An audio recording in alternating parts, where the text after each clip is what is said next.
Oh, rules disputes. If you run tabletop RPGs at all, they're going to happen. These are complex yet open-ended games whose nuances are designed with the intention that they'll sometimes need to be adjudicated during play. This seems especially the case with 5th edition D&D, for example, which gives just enough detail to make a GM sweat how to interpret that detail, often sitting in some sort of uncanny valley between crunchy and simple. How do you handle it when players want to argue or dispute rules without derailing that game for the other players, and yet still being fair to the player or players with concerns about the rules? Well, I have a suggestion I'll share with you, which is a concrete system of steps to handle this, and I call it Rules Court. I'm Dave. This is the one and only RPG Rundown, and this video is RPG Rules Court.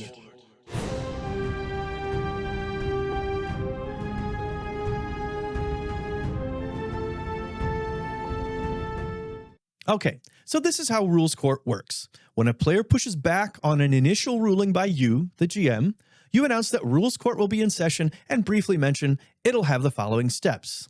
Step 1, Rules Court is opened. Step 2, evidence discovery. All interested parties get 10 minutes to look up sources, and this needs to be a hard limit at 10 minutes.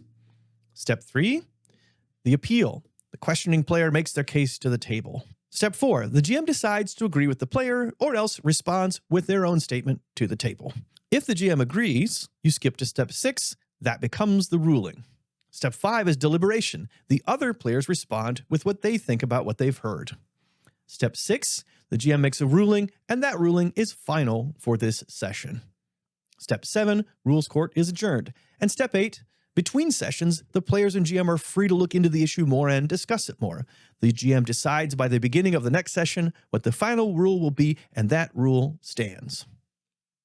Being consistent with this approach should help out a lot with trust in the GM's calls, and the clear structure and involvement from all the players can help the feeling of buy-in from the whole table. Well, now we'll go through these steps in a little more detail with an example. Let's say a player wants their character to use the Shape Water spell to put some water into a lock, then freeze it in place, and their argument is that water expands when frozen into ice, and so this should break the lock open. This sounds pretty fishy to the GM, who says, I don't think you can use the spell that way. The player says, why not? This is simple physics. The player's pushing back on the initial ruling, so this is where Rules Court begins at Step 1. Rules Court is opened. You should even explicitly say it, maybe even playfully to keep these things from getting too tense. You can announce, okay, Rules Court is now open. Then you very briefly review the Rules Court steps so players know exactly what to expect. This is helpful even if it's not the first time you've done this with this group. And then next is Step 2, evidence discovery. Take up to 10 minutes for everyone interested in the dispute to Google things or look in reference books for more detail. And this is very important. Time box this to a hard 10-minute limit. For the players who aren't interested in looking things up, give them a 10-minute break. This greatly eases that tension of looming boredom for them. They know there's a time limit to how long this is going to take, and they can step away and come back if they want to take a bathroom break or get more snacks. Once those 10 minutes are up, it's time for Step 3, the questioning player's appeal. Well, let's say they make this argument. Rules is written, doesn't say you can't do this. There are also plenty of people on the internet saying why it could work because water expands when it is frozen, so it's also realistic. Now, it probably doesn't make sense to put a hard time limit on the appeal. You don't want the player here to feel railroaded about this. But what you can do is make sure nobody, including you, interrupts the player making the appeal. It doesn't matter if somebody wants to chime in to agree or disagree. There simply shouldn't be any kind of interruption. You shouldn't need to cut the appealing player off here unless they start to repeat the same points. And then you can politely say, okay, you've made that point already, and I do understand it. Anything else you want to cover? After this appeal, it's possible the player has persuaded the GM to rule differently. If so, skip to Step 6, with the GM ruling being in the player's favor.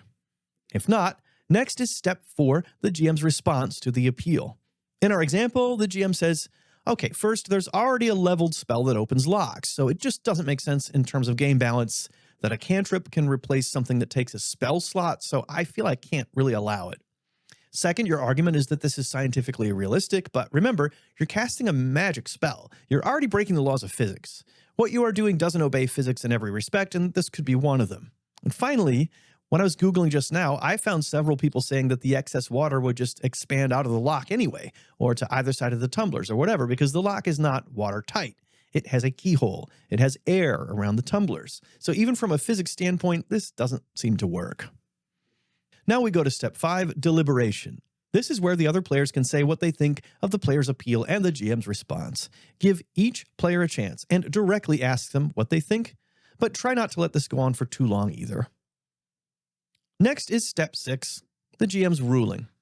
If the GM is skipping here because the player convinced them during the appeal, then they state their ruling in agreement with the player.